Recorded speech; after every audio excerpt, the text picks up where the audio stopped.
Enumeration form কিভাবে fill up করতে হয়। আগে দেখে নিন এনুমারেশন ফর্মটা ঠিক কী রকম। এই দেখুন, এখানে দুটি এনুমারেশন ফর্ম আছে। একটি ফর্মটা আরও বড় করে দেখাচ্ছি। এখানে দেখুন লেখা আছে আমেনা বেগম, অর্থাৎ আমার মা। এই আমেনা বেগমের একটা ফর্ম রয়েছে, যার বয়স হচ্ছে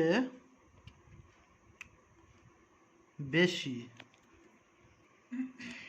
অর্থাৎ 2002 সালে আমার মায়ের নাম রয়েছে। এ একটা ফর্ম, নাম রয়েছে শেখ আলাউদ্দিন আলী, অর্থাৎ আমার ভাই। এর 2002 সালে নাম নেই। এই দুটো ফর্ম কিভাবে ফিল আপ করতে হয় সেটা আপনাদেরকে লাইভ দেখাবো। প্রথমেই ফর্মটির খুঁটিনাটি বিষয়গুলো একটু দেখে নেওয়া যাক। উপরে লেখা আছে name and contact number of BLO Sheikh Alfikar Ali, অর্থাৎ আমি হলাম বিএলও। আমার ফোন নম্বর এখানে দেয়া আছে। তারপরেই যার ফর্ম তার ডিটেলস এখানে লেখা থাকবে প্রিন্টেড। নির্বাচকের নাম আমেনা বেগম, এপিক নম্বর দেওয়া আছে, ঠিকানা দেওয়া আছে, সমস্ত কিছু দেওয়া আছে। ক্রমিক সংখ্যা দেখুন 730, এটা 2025 সাল অনুযায়ী ক্রমিক সংখ্যা হলো 730। অংশ নম্বর নাম হচ্ছে 37, 2025 সালে আমাদের অংশ নম্বর পার্ট নম্বর হচ্ছে 37, বাগনান বিধানসভা, রাজ্য পশ্চিমবঙ্গ। এর ঠিক পাশেই একটা কিউআর কোড আছে। এই কিউআর কোডটা খুব ইম্পর্টেন্ট। আমি যখন ফর্ম ইস্যু করব বাড়ি বাড়ি, তখন এই কিউআর কোডটা স্ক্যান করে আপলোড করলেই তবেই এই ফর্মটার ভ্যালিডিটি হবে, অর্থাৎ আপনাদেরকে যে ফর্ম দেওয়া হলো সেটা কনফার্ম হবে। উপর মহলেও দেখতে পাবে যে আপনাদেরকে ফর্ম দেওয়া হলো এবং আপনারা ফর্মটা পেলেন। এর পাশেই যে ভোটার তার একটা সাদা কালো ছবি প্রিন্টেড থাকবে। ঠিক এর পাশেই দেখুন লেখা আছে সাম্প্রতিক ফটো সাঁটুন, অর্থাৎ একটা নতুন এখনকার তোলা পাসপোর্ট সাইজের ছবি এই জায়গায় দিতে হবে। এবার দেখুন লেখা আছে জন্ম তারিখ, আধার নম্বর, মোবাইল নম্বর, অভিভাবকের নাম, অভিভাবকের এপিক নম্বর, মায়ের নাম, মায়ের এপিক নম্বর, স্বামী বা স্ত্রীর নাম, স্বামী স্ত্রীর এপিক নম্বর। এগুলো সবই 2025 সাল অনুযায়ী হবে। আমি এটা লিখছি, লিখে আপনাদের দেখাচ্ছি। এবার দেখুন কিভাবে ফিল আপ করতে হয়। এতক্ষণ আপনারা দেখেছিলেন খালি, এবার আমি করেছি। প্রথমে দেওয়া আছে জন্ম তারিখ, তারিখ, মাস ও বছর। এখানে আপনাদের হাতে যে কারেন্ট ভোটার কার্ডটা আছে সেখানে দেখবেন যে ডেট অফ বার্থ দেওয়া আছে, জন্ম তারিখ দেওয়া আছে, সেটাই এখানে বসাবেন। যদি কারোর ডেট অফ বার্থে ভুল থাকে ভুলটাই বসাবেন। এখন কেউ কারেকশান করতে যাবেন না। 2025 সাল অনুযায়ী এই যে অংশটা, অর্থাৎ উপরের এই যে অংশটা, এই অংশটা পুরোপুরি 2025 সাল অনুযায়ী হবে। যা যা আছে আপনাদের ভোটার কার্ডে দেখে দেখে হুবহু বসিয়ে দেবেন। এই জায়গাটায় আপনারা ইংরাজিতেও লিখতে পারেন, বাংলাতেও লিখতে পারেন, কোনো ব্যাপার নয়। এরপরে আছে আধার নম্বর। এই যে আধার নম্বর আছে, আধার নম্বরের জায়গায় এখানে আধার নম্বরটা এই যে দেখতে পাচ্ছেন, আধার নম্বরটা এখানটায় বসাবেন। আমি এখানে ডট ডট দিয়ে রেখেছি, আপনারা বসাবেন। তারপরে হচ্ছে মোবাইল নম্বর, অবশ্যই একটা অ্যাক্টিভ মোবাইল নম্বর দেবেন, যে মোবাইল নম্বরটা চালু মোবাইল নম্বর। এরপরে আছে কি পিতার বা অভিভাবকের নাম।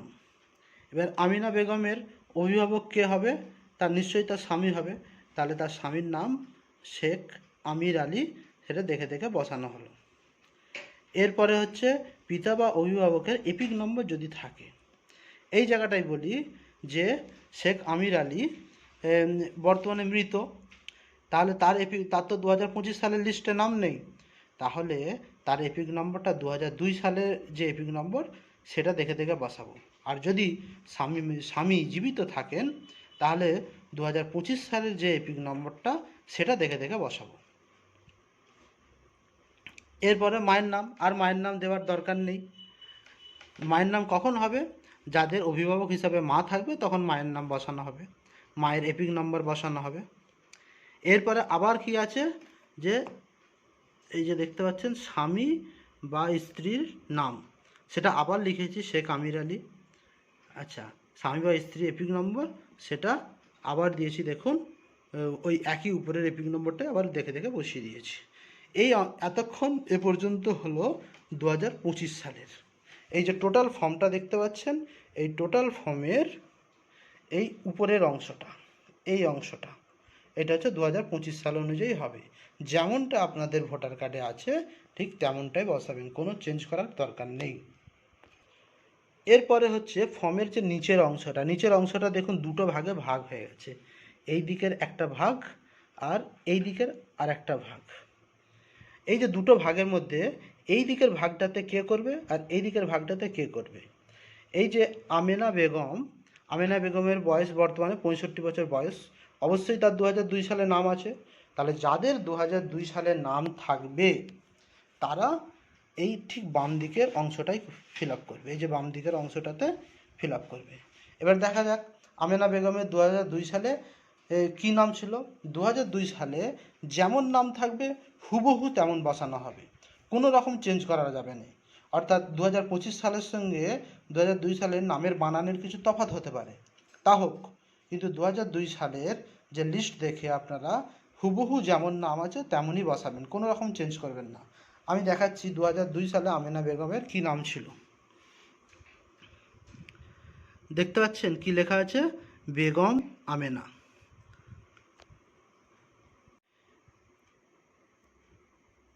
তাহলে কি নাম আছে আপনারা দেখতে পাচ্ছেন 765 নম্বরে বেগম আমেনা। দেখুন আমি এখানে বেগম আমেনাই লিখেছি, উপরে কিন্তু লেখা ছিল দেখুন উপরে একদম প্রিন্টেড আমেনা বেগম বলে লেখা ছিল 2025 সালে, কিন্তু 2002 সালে কি ছিল? 765 নম্বরে বেগম আমেনা। স্বামীর নাম কি আছে? আমির আমেনা, আমি সেটাই লিখেছি। তাহলে বেগম আমেনার স্বামীর নাম হচ্ছে আমির আমেনা, দেখতে পাচ্ছেন যা ছিল আমি তাই লিখেছি যে আমির আমেনা। কিন্তু 2025 সালে নাম হচ্ছে শেখ আমির আলী, কিন্তু তখন 2002 সালে ওইভাবেই ছিল যে আমির আমেনা, তাই লিখে দিয়েছি। এবার সম্পর্ক কি? সম্পর্ক স্বামী, জেলা হাওড়া, অর্থাৎ তখন 2002 সালেতে হাওড়া জেলাতেই ছিল। যদি কারোর 2002 সালে অন্য কোনো জেলাতে, পশ্চিমবঙ্গের অন্য কোনো জেলাতে, ভারতের অন্য কোনো জেলাতে থাকে তাহলে সেই জেলার নামই কিন্তু এখানে উল্লেখ করতে হবে। এবং রাজ্যের নাম, যদি পশ্চিমবঙ্গ রাজ্যে 2002 সালে থেকে থাকে তাহলে সেই রাজ্যের নাম, আর যদি অন্য রাজ্যে থেকে থাকে তাহলে সেই রাজ্যের নাম এখানে হবে। তারপরে বিধানসভা ক্ষেত্রের নাম, যেহেতু বাগনান বিধানসভা ক্ষেত্রে ছিল তাই বসানো হয়েছে, আর যাদের অন্য হবে 2002 সালে যেটা হবে ঠিক সেটাই এখানে বসাতে হবে। এরপরে বিধানসভা ক্ষেত্রের নাম্বার, এই জায়গাটা হচ্ছে ইম্পর্টেন্ট এই কারণেই যে 2002 সাল আর এখন দুটো আলাদা হতে পারে। অর্থাৎ এই ক্ষেত্রে দেখুন 2002 সালে হচ্ছে বিধানসভা ক্ষেত্র ছিল, এখানে 2002 সালে একটা লিস্ট দেখাচ্ছে আপনাদের 173 বাগনান বিধানসভা, এটা হচ্ছে 2002। আর 2025 সালটা দেখুন উপর দিকে লেখা আছে বিধানসভা নির্বাচন ক্ষেত্রের নম্বর নাম 180 বাগনান, এটা 2025 সালে। তাই এখানে যেহেতু 2002 সালে 173 ছিল 173 বসিয়েছি, এবং 2002 সালে অংশ নম্বরটা যেটাকে আমরা পার্ট নম্বর বলি সেটা ছিল 39। দেখুন 2002 সালে একটা লিস্ট দেখাচ্ছি 173, এখানে অংশ নম্বর 39, তাই এখানে আমরা 39 বসিয়েছি। আর বর্তমানে কিন্তু এই অংশ নম্বরটা চেঞ্জ হয়েছে, অর্থাৎ 37 আছে, এখানে যেহেতু 2002 সালের তাই 2002 সালে 39 বসিয়েছি। এরপরে ক্রমিক সংখ্যা, এই ক্রমিক সংখ্যাটা 2002 সালের ক্রমিক সংখ্যা, এখানে আপনারা দেখতে পাবেন এই যে বেগম আমেনা, এর দেখুন ক্রমিক সংখ্যা 2002 সালে 765, সেই 765টাই এখানে বসানো হয়েছে। তারপরে এই ফর্মটা ফিল আপ হয়ে গেলে, অর্থাৎ সেই ব্যক্তি যার 2002 সালে নাম আছে, এই উপরের অংশটাতে সে 2025 সাল অনুযায়ী করবে, আর নিচের যে দুটো পার্ট করা আছে এই বাম দিকের পার্টটাতে সে তার নিজেরটা করবে। এই দিকটা কিচ্ছু হবে না। যার 2002 সালে নাম আছে এই দিকটায় সে কিছুই করবে না, শুধুমাত্র এই দিকটাই করবে, যেটা যেভাবে দেখানো হলো। এরপরে সে স্বাক্ষর করবে, স্বাক্ষর যদি করতে না পারে টিপসই দেবে, তারপরে বিএলওর কাছে জমা করবে। জমা করার পর বিএলও ভালো করে যাচাই করে নিয়ে এই জায়গাতে বিএলও স্বাক্ষর করবে।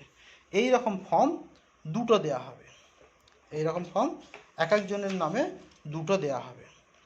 এই গেল যার 2002 সালে নাম আছে তার।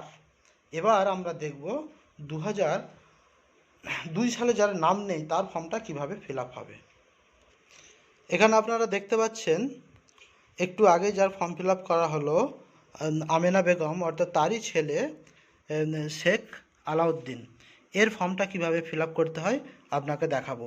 এর বয়স ওই 30-31-এর মতো হবে, এর 2002 সালে নাম নেই, তাহলে এর ফর্মটা কিভাবে ফিল আপ হবে সেটা আপনাদেরকে করে দেখ। এবার দেখুন শেখ আলাউদ্দিনের এনুমারেশন ফর্ম কিভাবে ফিল আপ করতে হবে। অর্থাৎ আলাউদ্দিনের বয়স হচ্ছে এখন 30-32, 2002 সালে তার নাম নেই, তার মা বাবার নাম আছে 2002 সালে, তার ফর্মটা কিভাবে ফিল আপ হবে। প্রথমে আছে জন্ম তারিখ। এখানে দেখুন শেখ আলাউদ্দিন বলে উপরে লেখাই আছে, তার এপিক নম্বর দেওয়া আছে, সব দেওয়া আছে। এরপরে জন্ম তারিখ, আলাউদ্দিনের ভোটার কার্ডে যে জন্ম তারিখটা 4/5/1993, সেটাই দেখে দেখে বসালাম। আধার নম্বরটা দেখে দেখে বসাবেন, যে যার সেটার বসিয়ে নেবেন। মোবাইল নম্বরটা একটি মোবাইল নাম্বার বসিয়ে নেবেন। পিতা বা অভিভাবকের নাম, অর্থাৎ ওর বর্তমান ভোটার কার্ডে যে পিতার নামটা দেওয়া আছে ঠিক সেটাই বসাবে। এবার পিতার এপিক নম্বরটা দেখে দেখে বসাবে। তারপরে মায়ের নাম, মায়ের নামটা বসাবে এবং মায়ের এপিক নম্বরটা যেটা সেটা দেখে দেখে বসাবে। তারপরে স্বামী স্ত্রীর নাম যদি থাকে, তাহলে স্ত্রী আছে তাই স্ত্রীর নাম বসানো হয়েছে এবং স্ত্রীর এপিক নম্বর বসানো হয়েছে। এটা গেল ওর 2025 সাল অনুযায়ী, এই যে অংশটা 2025 সাল অনুযায়ী ওর ফিল আপ হলো। এবার এই যে নিচে যে দুটো পোর্শন দেখতে পাচ্ছেন, এই একটা পোর্শন আর এই একটা পোর্শন, অর্থাৎ এখানে যেহেতু 2002 সালে নাম নেই তাই এই পোর্শনটা হবে না। এই যে পাশেই আছে দেখতে পাচ্ছেন আমেনা বেগম, আলাউদ্দিনের মা, তার দেখুন এই পোর্শনটাতে করা হয়েছে, এইটা ফাঁকা দেওয়া হয়েছে। আর আলাউদ্দিনের কি হচ্ছে, এই পোর্শনটা ফাঁকা দিয়ে এই দিকটা লেখা হয়েছে। কি লেখা হচ্ছে এখানে পরিষ্কারভাবে লেখা আছে, আত্মীয়ের বিবরণ যার নাম পূর্ববর্তী কলামে সর্বশেষ এসআইআরে দেওয়া আছে। এবার দেখা যাক 2002 সালে আলাউদ্দিনের বাবার নাম কি ছিল। এই দেখুন 2002 সালের লিস্ট। এখানে আপনারা দেখতে পাচ্ছেন 764 নম্বরে আমির আলী শেখ, তাই এখানে বসানো হয়েছে আমির আলী শেখ। যেমন বানান আছে ঠিক তেমনই হুবহু দেখে বসানো হবে, কোনো রকম বর্তমান বানানের সঙ্গে কোনো রকম চেঞ্জ হবে না। 2002 সালে যেমন বানান ছিল ঠিক তেমনই বসানো হবে। তারপরে 2002 সালের এপিক নম্বর যেটা ছিল সেটা বসাবো। বর্তমান এপিক নম্বর আর 2002 সালের এপিক নম্বর আলাদা হতে পারে, এখানে 2002 সালের এপিক নম্বরটাই বসাবো। আর যাদের এক হবে তারা বসিয়ে দেবেন, 2002 সালেরটাই কিন্তু দেখে দেখে বসাবেন। এবার আমির আলীর বাবার নাম, এই যে দেখতে পাচ্ছেন আমির আলীর বাবার নাম পিতা শামসুল হুদা শেখ। যেমনভাবে শামসুলের শামসুল, তারপরে অনেকে স্পেস দিয়ে হুদা লেখে, কিন্তু এখানে যেহেতু একসঙ্গে জুড়ে আছে তাই জুড়াটাই দেখে দেখে লিখব। দেখুন শামসুল হুদা শেখ। এবার কি সম্পর্ক আমির আলীর সঙ্গে শামসুল হুদার সম্পর্ক হচ্ছে পিতা, তারপরে জেলা হাওড়া, রাজ্যের নাম পশ্চিমবঙ্গ, বিধানসভা ক্ষেত্রের নাম বাগনান। এবার 2002 সালে আমির আলী শেখের যে বিধানসভা ছিল সেটা হচ্ছে 173, অর্থাৎ বাগনান বিধানসভাটা তখন ছিল 173, তাই বিধানসভা ক্ষেত্রের নাম লেখা হয়েছে 173। অংশ নম্বর ছিল 39 আর ক্রমিক সংখ্যা ছিল দেখুন 764। এই যে 764টা ওখানে দেখে দেখে বসানো হয়েছে। এবার এই জায়গায় আলাউদ্দিন স্বাক্ষর করবে, তারপরে বিএলও ভেরিফাই করার পর বিএলও স্বাক্ষর করে দিলেই ব্যাস ফর্মটা কমপ্লিট হয়ে যাবে। একটা জিনিস সবাইকে বলে রাখি, এই ফর্মটা কিন্তু ঠিক ততটাই গুরুত্বপূর্ণ যতটা আপনাদের স্কুল সার্টিফিকেট, ভোটার কার্ড, আধার কার্ড যতটা গুরুত্বপূর্ণ। বিএলও যখন আপনাদের হাতে দিয়ে দেবে তখন আপনাদের দায়িত্ব ফর্মটাকে ফিল আপ করে অতি যত্ন সহকারে রাখা, যতক্ষণ না বিএলওর হাতে আপনারা হ্যান্ড ওভার করছেন। কোনো কারণে ছিঁড়ে গেলে, নষ্ট হয়ে গেলে সম্পূর্ণ দায়িত্ব কিন্তু আপনাদের নিজেদেরকেই নিতে হবে। খুব সমস্যা হতে পারে এবং এতে না কালি টালি না লেগে যায়। এই যে দেখতে পাচ্ছেন স্ক্যানারটা কোনোভাবে নষ্ট না হয়। জমা দেওয়ার সময় এবং নেওয়ার সময় দুবারই স্ক্যান করা হবে এই ফর্মটা। স্ক্যান করলে সরাসরি আপলোড হয়ে যাবে। তো স্ক্যানারটা কোনো রকমভাবে নষ্ট না হয়, ফর্মেতে কোনো রকম দাগ না হয়, অতি যত্ন সহকারে আপনারা রাখবেন। ধন্যবাদ সকলকে।